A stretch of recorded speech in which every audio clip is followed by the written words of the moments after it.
Olá, tudo bem? Agora vamos continuar mais uma vez, tá? Esse estudo sobre os parasitas intestinais. Então, vimos aqui já diversos eumintos que são importantes também, tá? Terminamos ali na última aula com o Strongyloides stercoralis. Então, agora vamos vimos que há uma semelhança, né, profunda entre esse parasito com esse que vamos estudar agora, que são os ancilostomídeos. Então há essa semelhança. A diferenciação ali vai ser basicamente na identificação do parasito, do verme, né, da forma já larval, e temos ali algumas diferenças. Isso aplica-se também nos ancilostomídeos, já que faz a diferenciação e eles são ali bastante semelhantes, tá? Então vamos ver aqui os aspectos principais desse patógeno, tá? Então, vamos estudar agora a ancilostomose, que é a patologia causada pelos ancilostomídeos, tá? Essa é uma patologia associada à pobreza, como as demais, né? Ela é bastante associada à pobreza e à desigualdade social, principalmente aqui as condições sanitárias. Isso é característica comum, tá? Então, as condições sanitárias baixas, no caso, elas contribuem muito para a propagação da doença, e ela é conhecida como amarelão. Quem lembra aí, né, da doença tão famosa chamada de amarelão. Por quê? Porque justamente esse parasito, ele faz a hematofagia, então ele se alimenta ali de hemácias, de hemoglobina, enfim, e com isso causa anemia no indivíduo, vai causar anemia, e isso vai dar o aspecto de palidez nesse indivíduo. Por isso é chamado de amarelão, né, que é a famosa doença do Jeca Tatu, não é isso? Bastante conhecida também. Então, essa aqui é bastante já conhecida. O filo é o nematoda também, e a família são a família dos ancilostomídeos, né?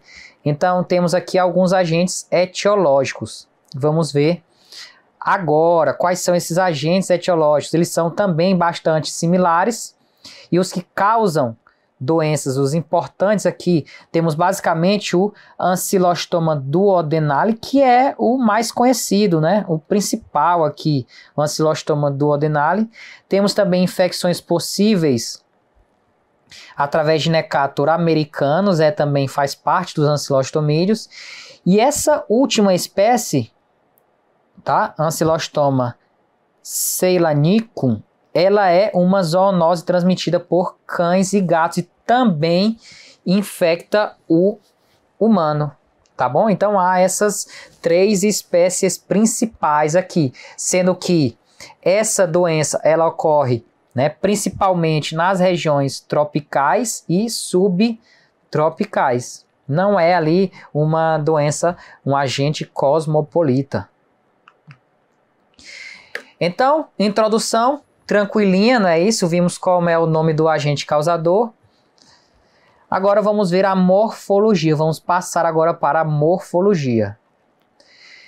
Esses parasitos, eles possuem cápsula bucal, tá? Essa cápsula bucal, ela faz a diferença entre essas espécies que vimos. Então vamos ver essas diferenças, que retratam principalmente essas diferenças que conseguem distinguir então dessas espécies. Apresentam dimorfismo sexual, ou seja, apresenta o macho e a fêmea também. Isso é basicamente diferenciado ali pelo tamanho, porque, adivinha, a fêmea é maior também. Então, nesses eumintos, as fêmeas sempre é maior. E a presença de bolsa copulatória ali no macho, tá? Então, a fêmea também é maior. Então, como diferenciar essas espécies? Então, temos aqui algumas formas, tá? Só para que a gente possa saber, né, ilustrar como pode ocorrer essa diferenciação. Então, veja que a forma que é similar entre o Ancylostoma duodenale e o Ancylostoma, né, ceylânico, não é isso? Veja que são semelhantes. A diferença fica aqui com o Necator americano, que possui então, uma forma cilíndrica. E a principal diferença está aqui na cápsula bucal. Como foi falado, essa cápsula bucal, no caso do Ancylostoma duodenale, vai apresentar o que? 2 pares de dentes ventrais, né? Então apresenta 2 pares de dentes ventrais e lancetas subventrais que estão também fazendo parte aí da cápsula bucal. Já no Ancylostoma ceilânico há então 2 pares de dentes, somente isso na cápsula bucal. Não há lancetas, né? Que são estruturas aqui, podemos ver que há regiões mais externas, que são os dentes, não é isso? E regiões, né, temos aqui, e regiões mais internas, que são as chamadas aqui de, no caso de lancetas subventrais, tá? Aqui temos então um Ancylostoma duodenale, tá? E faz essa diferença. No caso do Necator americano, temos que há lâminas ou placas cortantes. Então, há aqui a presença de lâminas ou placas cortantes, diferenciando a cápsula bucal. Outra diferençazinha básica vai ser o que? A bolsa copulatória, que existe, então, no Ancylostoma duodenale, 2 espículos longos e gobernáculo, que é o que? Essa região aqui, certo? Essa extremidade que está presente dentro da bolsa copulatória, tá bom? Então, há essa presença de um gobernáculo bem evidente, diferentemente apenas do Necator americanos, que não há presença desse gobernáculo, certo? Então há essa diferença. Mas isso é, de certo modo, apenas assim, a critério de curiosidade, não é isso? Tipo, isso para que você entenda que há essa forma de diferenciação. No entanto, na prática ali, é muito difícil essa diferenciação, tá? Na rotina laboratorial vai ser muito difícil, ou talvez até impossível de ser realizada, tá bom? Então, eles são, de certo modo, agrupados ali na família de ancylostomídeos, tá bom? Agora vamos falar do ciclo biológico. Esse é o minto que faz também um ciclo biológico em que ele vai fazer uma peregrinação, ele vai rodar ali nos diversos tecidos, no caso. Então veja aqui, tanto ali na ascaridíase, como também nessa questão dos ancylostomídeos, como também no estrongiloides ali, como vimos na aula passada, esses 3 vermes que estão nesse material de estudo, eles fazem uma passagem ali, um ciclo por diversos órgãos até que eles sejam então fixados no intestino, tá? Então eles fazem uma passagem. Então vamos ver que assim como nos demais, ele faz toda essa peregrinação, tá? Então, basicamente, o ciclo é direto, tá? Monoxênico, possui apenas um hospedeiro, que é o ser humano. Esse parasito, como foi falado, ele é um parasito hematofágico, ele se alimenta de hemácias, não é isso? De hemoglobina, ferro, de todo o componente ali que está presente nas hemácias. Por isso se dá o nome, como foi falado, de amarelão, porque o indivíduo fica anêmico, apresenta uma anemia, tá? Um aspecto de palidez. Então esse parasito é hematofágico, o que distingue eles dos demais. Podem viver anos no intestino humano, então eles se abrigam ali no intestino, podem viver bastante tempo. E a sua infecção se dá através de penetração também, assim como a possível ingestão da larva filariose. Então isso é similar também, tá? Sendo que a principal aqui no caso é a penetração, né? Então basicamente, o que ocorre? O ciclo ele é de certo modo similar ao ciclo direto do estrongiloides. Por quê? Ovos são liberados na fezes aqui, similar nesse ponto, até que temos aqui uma distinção, né? Esses ovos dos ancylostomídeos, eles são liberados nas fezes do hospedeiro, tá? Ocorre a eclosão desses ovos com a liberação de larvas rabditoides, então ocorre essa liberação de larvas rabditoides sempre, não é isso? Sempre os primeiros estágios são ali rabditoides. Elas, no meio externo, elas vão se desenvolver em larvas filarióides, e é importante saber que essas larvas filarióides L3, elas já nem se alimentam mais no solo, elas vão então procurar diretamente uma forma de invadir algum hospedeiro. Tá? Então elas vão invadir o hospedeiro através de sua forma filarióide L3. Ocorre então a penetração, né, a invasão desse hospedeiro ou a ingestão de larva L3. Então são as duas formas de transmissão, através tanto da penetração como da ingestão de larvas. E agora veja que depois de penetrar no organismo, no indivíduo no caso, ela vai fazer então todo o seu processo no ciclo biológico dentro do organismo. Então vai ocorrer a migração pela circulação sanguínea ou linfática até alcançar os pulmões. Então aqui alcança outros órgãos, né? Ela cai na circulação sanguínea ou na circulação linfática e pode atingir a partir disso diversos órgãos, sendo que nos pulmões elas vão se tornar larvas L4, similarmente aos estrongiloides, como vimos, né? Então, de larva L4 vai o quê? Vai subir no organismo também, né? Vai subir atingindo a laringe, elas vão ser expectoradas ou deglutidas e chegam então ao intestino delgado.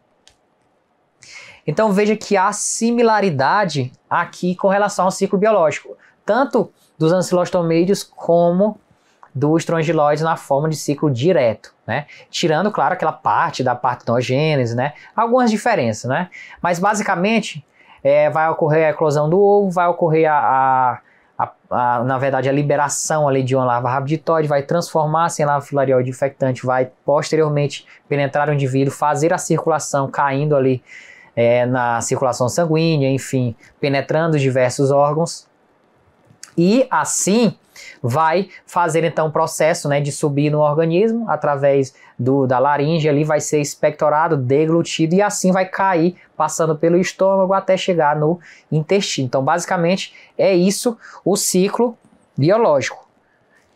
Veja que ela chega no intestino delgado e ali ela faz o seu habitat, então ela vai atingir a maturidade, vai reproduzir-se e vai depositar ovos na luz intestinal. Então aqui ela deposita ovos na luz intestinal, diferentemente do que vimos no Enteróbios, não é isso? Que a larva faz essa migração e deposita seus ovos na região perianal ali externa, não é isso? Então os ovos vão ser depositados na luz intestinal e esses ovos vão ser liberados nas fezes e assim contaminar outros indivíduos. Importante que esses ovos, eles precisam de uma condição específica para que eles sejam embrionados e assim ocorra a liberação de larvas rabditoides, como por exemplo solo arenoso, alta umidade, temperatura entre 21 e 32 graus e ausência de luz solar direta. Então é similar, né? Essas condições são bastante similares. Aqui uma característica também importante é que nesses tipos de parasitas, de helmintos, que eles fazem uma passagem por diversos órgãos, veja que vai ser necessário um período, digamos assim, para que essa larva penetre no organismo, invada diversos órgãos, faça ali essa peregrinação, suba ali na laringe e desça novamente até se fixar no intestino, atingir maturidade, fazer a reprodução e liberação de ovos, tá? Então, veja que há um período de dias, de semanas, na verdade, em que ocorre a infecção e o diagnóstico. E esse tempo, esse prazo, né, esse período de tempo, ele é importante. Assim como, fazendo uma analogia à janela imunológica, né, que é o tempo o período que o indivíduo passa a desenvolver anticorpos e demonstrar isso fazendo diagnóstico. Já, nesse caso, esse ciclo, ele é importante porque ele influencia no diagnóstico, tá? Então esse é o ciclo biológico do ancilostomídeo. E a patogenia e manifestações clínicas, temos aqui que ocorre uma invasão tecidual. Então ocorre essa invasão tecidual através da penetração da larva L3, vai ocorrer a formação de pápulas eritematosas e vesiculadas, e isso nada mais é do que uma reação ali cutânea, né? Vai ocorrer esse tipo de reação naquela região em que ocorre a penetração. Essa infecção, ela reduz, tem uma característica de reduzir uma resposta imune eficiente. Então, o que ocorre? Possuem ali fatores no parasito em si que ele afeta a resposta imunológica. E isso é importante na permanência, né, na sobrevida daquele minto no organismo, tá bom? Os sintomas são basicamente tosse, inflamação na garganta, porque ele passa por essa região também, febre, sintomas respiratórios, porque ele passa pelo pulmão, sintomas gastrointestinais também, tá? Tudo isso, lembrando que depende da carga parasitária. Quanto maior a carga parasitária, maior, né, é a demonstração dos sintomas.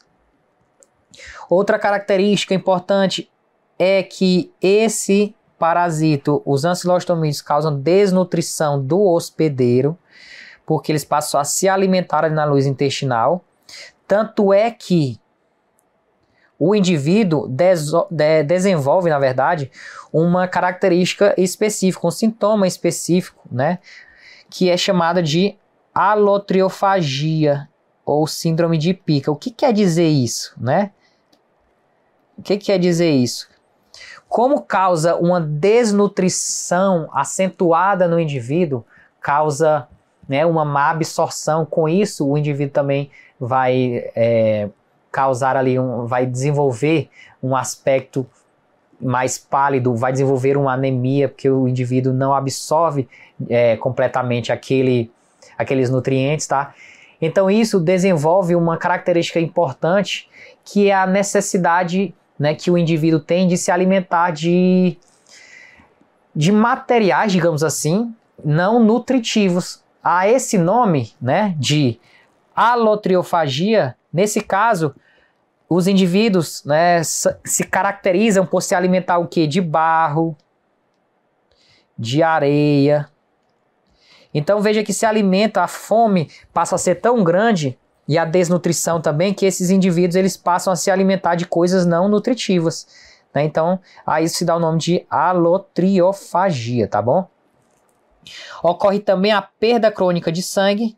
Por quê? Porque o verme ele é hematofágico, então ele vai se alimentar de hemácias, e essa perda crônica de sangue vai causar também uma anemia por deficiência de ferro, tanto pela perda de ferro, né, a perda de hemoglobina ali, de hemácias no caso também, assim como o problema da desnutrição, da falta de absorção.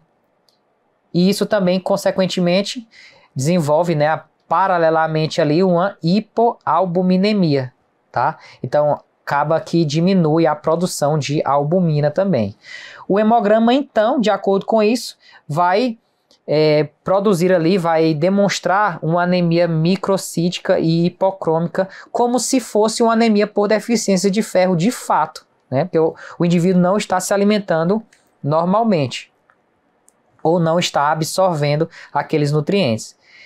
Assim como também ocorre uma eosinofilia, como nos demais casos. O diagnóstico.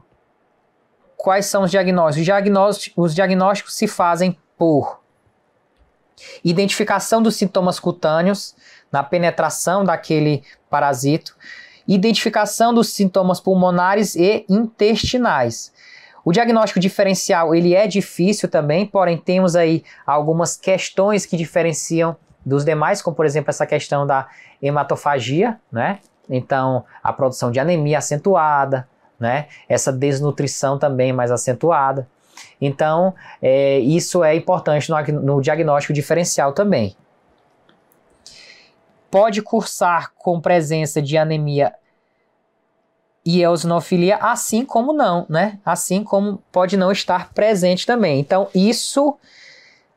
presença de anemia e eosinofilia por si só, não fecha diagnóstico. A forma de diagnóstico em si, laboratorial, tá? Então, aqui era diagnóstico clínico. E aqui, diagnóstico laboratorial. Temos que é feito através do exame parasitológico também. Então é feito através do exame parasitológico. através da identificação, principalmente dos ovos de ancilostomídeos, principalmente. E os métodos empregados são os métodos de sedimentação espontânea, ou método de Hoffman, que é um dos mais utilizados ali, né, que ocorre basicamente a sedimentação e a identificação daquele sedimento, métodos de centrifugação, que concentram esse material também, método de Faust, que é um método de centrifugoflutuação também, utilizado ali sulfato de zinco, também vai ser objeto de estudo, método de Willis, método de flutuação, porque são ovos leves, não é isso? Os ovos de ancilostomídeos são ovos leves, então esse método também pode ser utilizado, ou método quantitativo de Cato. Esse método é um método quantitativo que vai então determinar ali uma carga parasitária. Então todos esses métodos eles visam então identificação desses ovos. Aqui temos que a presença de ovos de ancilostomídeos, então veja que há aqui uma estrutura meio que hialina, certo? A presença também possível de ovos não segmentados, que são esses aqui, veja que não há uma segmentação, diferentemente desse ovo segmentado em que já ocorreu aqui a embriogênese. Tá? Então aqui já está ocorrendo a embriogênese. É importante falar do diagnóstico diferencial com o Strongyloides stercoralis, que foi o que vimos ali naquela etapa, na aula passada, em que vimos justamente essa diferenciação na larva em si, tá? A questão ali da cauda bifurcada, a questão ali do vestíbulo bucal também, né? A questão do primórdio genital, que é bastante visível no Strongyloides stercoralis, tá? Então temos essas diferenças. Outros tipos de diagnósticos são os métodos imunológicos, que vão identificar aqui a presença de anticorpos, basicamente a presença de anticorpos, porém eles não diferenciam infecção presente de infecção passada, então é mais para estudo epidemiológico. Assim como os métodos moleculares. Os métodos moleculares que possuem uma maior especificidade, assim como sensibilidade também, né? Maior sensibilidade e maior especificidade, e é utilizado também para estudos epidemiológicos. Aqui principalmente, por exemplo, PCR, principalmente, né? Que é a técnica básica de biologia molecular e é bastante utilizado, tá? Então agora vamos finalizar com mais uma, e essa será a última patologia, que é chamada de tricurose. Então, essa aqui, vamos ver que até a identificação é bastante facilitada pela forma do ovo do parasito, tá? Que é bastante característico dele mesmo, né? Chegando a ser até inconfundível, tá? Então aqui vamos falar da tricurose. Então essa é uma patologia causada pelo Trichuris trichura, que é aqui um patógeno que é um dos mais antigos, então um parasitismo mais antigo, certo? Sendo associado até o Egito Antigo, enfim, é uma infecção humana que é bem antiga mesmo, tá? Sendo que os humanos, eles são os principais hospedeiros, então são os principais hospedeiros, principalmente em crianças. Justamente, como sempre, não é isso? Essa infecção, essas infecções, no caso, elas se propagam mais em crianças. Por quê? Porque as crianças elas têm um sistema imunológico mais fraco, né? Assim como também elas, por descuido ou falta de higiene, elas promovem ali uma propagação maior, tá? Então promove essa propagação maior, inclusive com o processo de autoinfecção. Isso se destaca ali no caso, por exemplo, do enteróbios, né? Causador da enterobiose, que, como vimos, as fêmeas elas saem para a região perianal ali. Então, e para pôr ovos, no caso, então, para indivíduos, né, que são crianças e usam fraldas, por exemplo, isso se propaga de maneira bem maior, porque fica ali um determinado tempo que é o tempo suficiente para eclodirem as larvas e assim fazer outra infecção, né? Aumentar ali o processo, que é o chamado de autoinfecção. Então aqui também, esse processo, não sendo diferente, ele ocorre principalmente em crianças, né? Esses vermes, eles habitam o intestino grosso, tá bom? Então eles vão habitar principalmente o intestino grosso, Aqui temos a classificação desses vermes, que fazem também parte do filo nematóide, e a família ali Trichuridae, tá? Quais são os fatores de risco para a contaminação? Temos alguns, na verdade, não é isso? Como, por exemplo, temperatura e umidade média elevada, certo? Mas não extrema. Temos aqui pouca variação climática durante o dia. O pH do solo, né, tem que ser ali levemente ácido, assim como o baixo IDH, justamente pelas condições sanitárias. Então aqui são características básicas que aumentam o risco de contaminação. A morfologia, agora vendo um pouco da morfologia, ele possui uma morfologia bem característica, tá? Tendo então o dimorfismo sexual, então há o verme macho e o verme fêmea, não é isso? O A verme fêmea. Então aqui os machos eles podem ou não apresentar um espículo terminal, que é justamente uma região ali mais na porção terminal, de fato, né, que participa ali do processo de reprodução.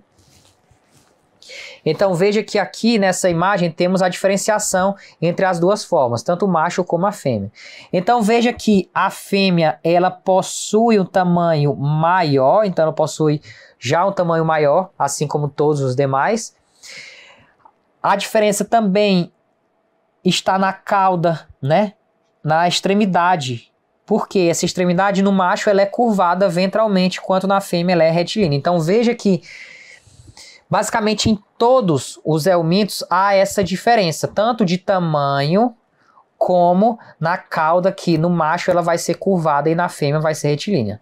E aqui qual é o macho, qual é a fêmea? Aqui temos então, nessa representação, as duas formas que estão aqui. A fêmea, veja que a fêmea ela possui um tamanho maior, tá? E agora você vai querer saber qual é o início e qual é o fim do parasito. Mas é fácil identificar, já que foi falado que a cauda ela é curvada no macho, não é isso? Então aqui, veja que o parasito em si, ele possui um formato de chicote, não é isso?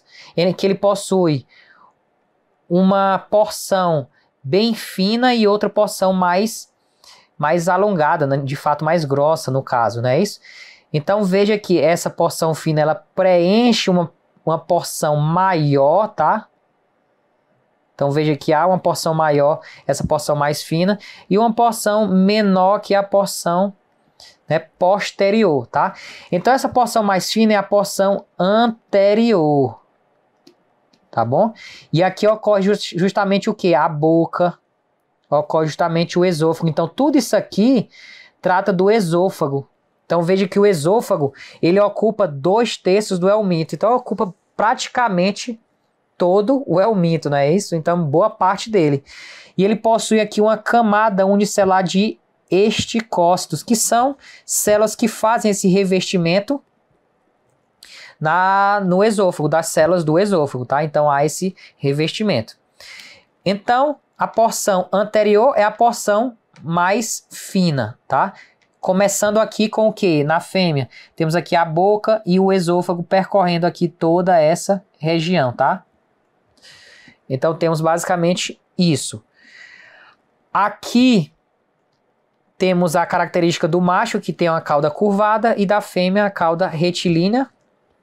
A fêmea também possui a característica de ser maior. E aqui temos as legendas da figura, né? Então o A de ânus é a porção terminal. Temos o útero aqui no caso da fêmea, os ovários, a vagina. Aqui temos então na letra E a faringe no caso, né? Então veja que percorre aqui toda essa região. Também, né? Temos o canal deferente no caso do macho, representado pela letra F. Temos a presença de espículo e cloaca, tá?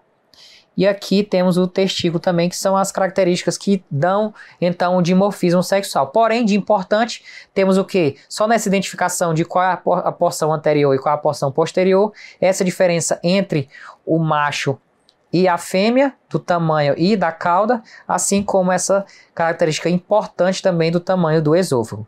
A porção final possui um sistema reprodutor e o intestino, e a reprodução, como ocorre o dimorfismo, ela é de maneira sexuada. O ciclo biológico, ele vai ocorrer da seguinte maneira: ele é um ciclo monoxênico ou monoxeno, ou seja, ciclo direto, com apenas um hospedeiro. Esses vermes eles sobrevivem por cerca de 1 a 2 anos, então aqui uma quantidade, né, uma sobrevida até bastante elevada de parasitismo. Veja a quantidade de ovos que eles eliminam. Eliminam então em média de 3.000 a 5.000 ovos por dia. Então, eliminam uma grande quantidade de ovos. E aqui veja que nessa imagem, veja que ocorre a representação aqui de ovos que estão no interior dos vermes, tá? Então aqui ocorre a passagem dos ovos e assim a posterior eliminação nas fezes.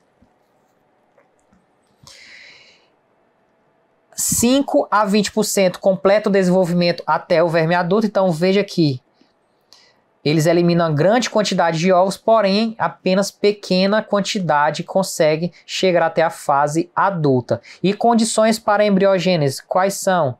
Ou seja, para a transformação daquele ovo e evolução para o estágio larval.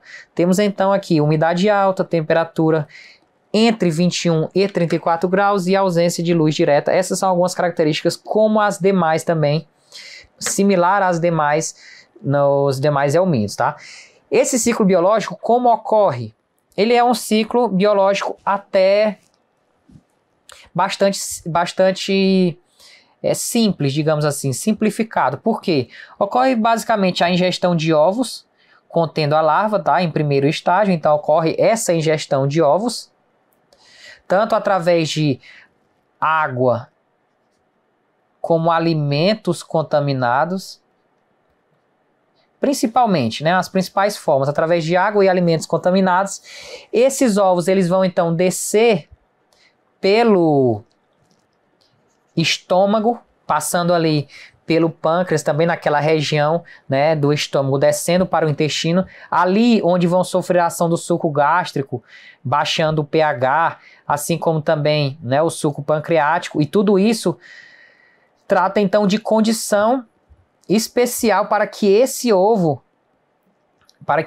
então gere uma larva, tá? Então, através dessas condições, tanto do pH gástrico como ali do suco pancreático também, ocorre então a eclosão do ovo. Essa eclosão ela ocorre pela extremidade, então a extremidade do ovo é que ocorre essa eclosão, e essa eclosão ocorre já no intestino delgado. Então, eclosão no intestino delgado, ali que já vem sofrendo a ação dos sucos gástricos e pancreáticos, enfim, durante o processo de digestão, digamos assim, né, a sua passagem pelo sistema digestório.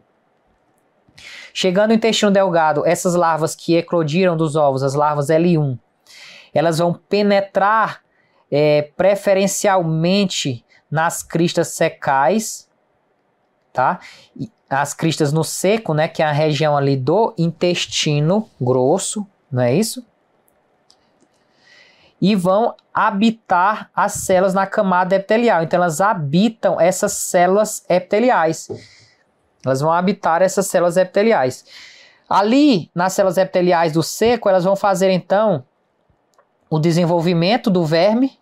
Então vai chegar até a fase adulta e vai ocorrer esse rompimento dessas células epiteliais com liberação de porção, né, de uma parte desses parasitos. Então ocorre o desenvolvimento ali nessas células epiteliais. Após a maturação, o desenvolvimento, vai ocorrer o que? A reprodução sexuada e a liberação de ovos nas fezes. Então vai ocorrer essa reprodução e liberação de ovos que vai posteriormente infectar outro indivíduo. Então o ciclo é basicamente esse. O ciclo é basicamente ingestão de ovos contaminados, as larvas vão então, né, os ovos no caso, perdão, vão passar pelo sistema digestório, sofrer a ação ali do suco gástrico, suco pancreático, e vão chegar no intestino, vão eclodir, e assim vão infectar, vão invadir as células do seco, as células epiteliais do seco, e assim atingir a maturação, vão então se reproduzir e produzir ovos que serão eliminados e assim infectar outro indivíduo, tá? A patogenia e a sintomatologia é que geralmente eles são assintomáticos, característica importante também, que é também diferente o diagnóstico diferencial, torna o diagnóstico diferente. A gravidade também, ela depende da imunidade e dos fatores extrínsecos, assim como também, como foi falado, da carga parasitária. Então depende da carga do parasito também. Fatores de risco são o quê? Carga parasitária, idade, então quanto menor a idade, maior o risco, e o estado nutricional também é um fator de risco importante. Então são na verdade, essa tríade, né, digamos assim, de fator de risco.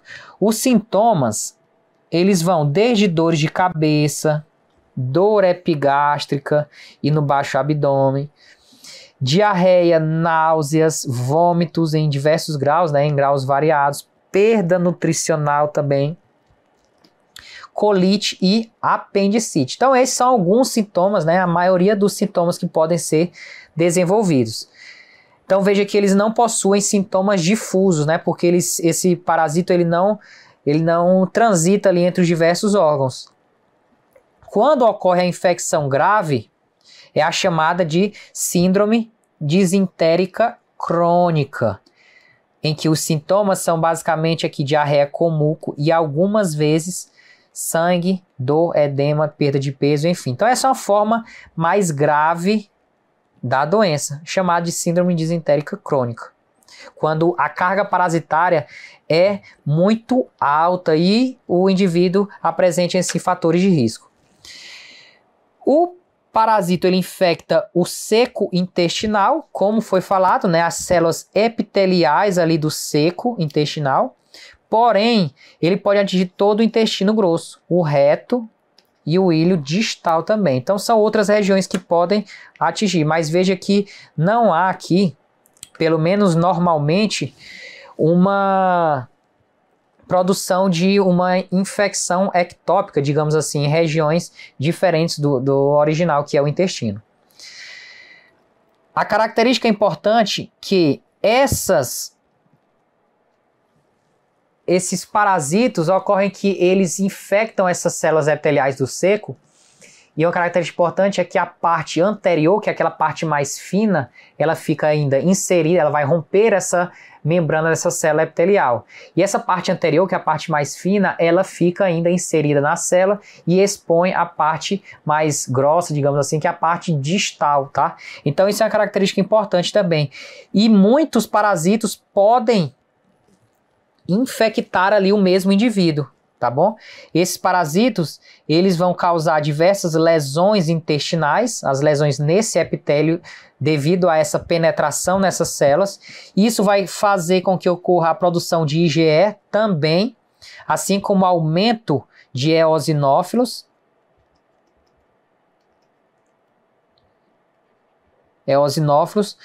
Liberando esse IgE, né, a produção de IgE sendo essa imunoglobulina sendo liberada juntamente com outras citocinas, vai ocorrer a desgranulação dos mastócitos e dos eosinófilos.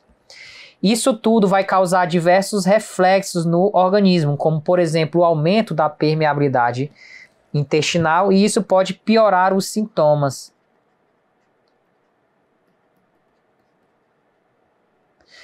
Porque quando ocorre uma resposta imunológica exacerbada, com a liberação de grande quantidade de citocinas, de anticorpos também, pode ocorrer, né, consequência grave aí para o organismo, né, principalmente nessa liberação dos mastócitos e dos eosinófilos, que tem ali substâncias que em excesso são tóxicas para o organismo.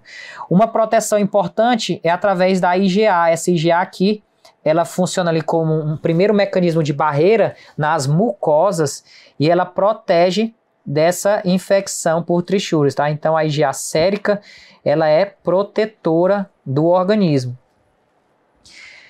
Outro sintoma é a anemia, causada tanto pela perda de sangue quanto pela falta de apetite. O indivíduo perde sangue ali, de acordo com a infecção, e também não tem apetite, tá bom? Então ocorre essa falta de apetite também. O que causa reflexo disso é a anemia, claro, porque o indivíduo não vai se alimentar, não vai possuir ferro suficiente para a produção de hemácias. E outra característica importante é o prolapso retal, né? Que é a saída do reto para o exterior ali da região perianal, né? Então isso é bem feio, na verdade, e é uma característica dessa doença também, porém é reversível. Pronto, agora chegando no diagnóstico. Para finalizar aqui o diagnóstico, que ele é feito, né, o diagnóstico clínico ele é similar, assim como nas demais, ele é similar, os sintomas são similares às demais, o que torna esse diagnóstico clínico mais difícil. Então temos aqui o importante, o diagnóstico laboratorial, sabendo que as fêmeas liberam uma grande quantidade de ovos, né, de 3.000 a 5.000 ovos por dia, então acaba que esse diagnóstico vai ser feito através do exame parasitológico. Então, esse exame parasitológico ele faz com que haja demonstração de vermes adultos no exame, né, parasitológico. Então, no exame de fezes, assim como também em exames de colonoscopia. Tá? Então, o que acontece? Os ovos eles vão ser vistos, então, nas fezes dos indivíduos, porque eles são eliminados, tá? Esses vermes adultos, como eles ficam ali no intestino grosso, não é isso? Então, eles podem ser visualizados em exames de colonoscopia, que é a visualização do interior do intestino. Então, nesses exames de colonoscopia, pode ocorrer, no caso, a visualização dos vermes adultos, tá? Já nas fezes são visualizadas os ovos, tá? Então há essa diferença, né? Vamos fazer essa diferença clara. E essa presença de ovos, ela é feita no exame parasitológico e ela é feita através dos métodos de sedimentação espontânea e centrifugação. Aqui principalmente o Hoffman, no método de sedimentação espontânea, e aqui temos alguns outros, né, métodos de centrifugação, tudo para concentrar esses ovos no caso. Então, como eles eliminam grande quantidade de ovos, acaba sendo somente esses métodos já suficientes. Porém, vai ser necessário a experiência do analista ali e, claro, se possível, amostras em dias alternados também. Então, aqui está a representação, tá, de ovos de trichures. Veja que ele possui o formato de uma bola, né? Uma bola ali de futebol americano, né? Então temos aqui duas extremidades. Nessas regiões é que saem, né, as larvas. Então as larvas vão sair pela extremidade do ovo, tá? Ali no intestino delgado. E aí vai ocorrer então esse processo de infecção. Então veja que é um ovo bastante característico, tá? Parece aqui uma bola de futebol americano. Aqui é um ovo de enteróbios vermiculares, não está tão similar no formato de D como foi falado, tá? Porém, esse é um ovo de enteróbios vermiculares. E há também a presença de um método, a possibilidade, na verdade, de um método de quantificação, que é o método de Cato-Kites, esse método quantificativo, que pode ser ali utilizado principalmente para estudos epidemiológicos e assim determinar também a carga parasitária, tá? Então, pronto, chegamos ao final do estudo de todos os parasitas intestinais. Então aqui vimos, né, diversos protozoários, vimos também diversos helmintos. Esses são os principais, os mais importantes. Claro que temos aí outros diversos parasitos, né, que são menos comuns, né, mas os mais cobrados estão aqui nesse material, tá? Então, agradeço você que ficou até o final, foram vários módulos aí, porém conseguimos abordar as principais características, as mais importantes para uma prova que você venha a fazer e com certeza está estudando nesse momento, tá? Então obrigado por ter ficado comigo até aqui e até uma próxima aula que estaremos juntos novamente.